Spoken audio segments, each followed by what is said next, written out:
আউযুবিল্লাহি মিনাশ শাইতানির রাজিম। বিসমিল্লাহির রাহমানির রাহিম। সূরা আল মুরসালাত। আয়াত 11 এবং রাসূলগণের নিরূপিত সময় উপস্থিত হবে। আয়াতের তাফসীর। এবং রসূলগণকে নির্ধারিত সময়ে উপস্থিত করা হবে।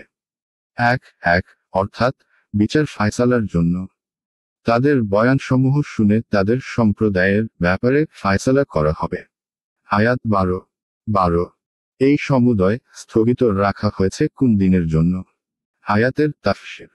এই সমুদয় বিলম্বিত করা হয়েছে কোন দিবসের জন্য? 1 এখানে জিজ্ঞাসা মাহাত্ম্য ও বিস্ময় প্রকাশের জন্য।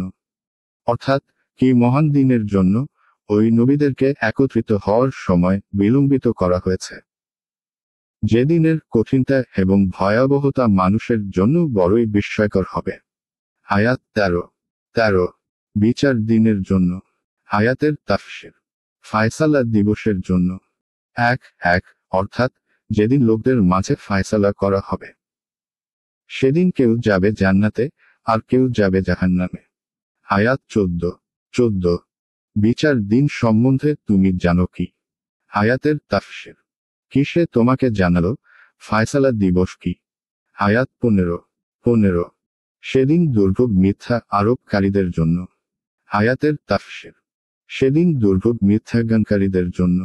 1 অর্থাৎ দুর্ভোগ, ধ্বংস। কেউ কেউ বলেন জাহান্নামের একটি উপত্যকার নাম। এই আয়াতটির এই সূরাতে বারবার পুনরাবৃত্তি ঘটেছে। কারণ প্রত্যেক মিথ্যাবাদীর অপরাধ একে অপর হতে ভিন্ন ধরনের হবে এবং এই হিসাবে আযাবের ধরনও ভিন্ন ভিন্ন হবে। কাজেই এই ওয়াইল এরই বিভিন্ন ভাগ রয়েছে, যা ভিন্ন ভিন্ন মিথ্যাবাদীদের জন্য পৃথক পৃথকভাবে বর্ণনা করা হয়েছে। ফাতুহুল কাদির।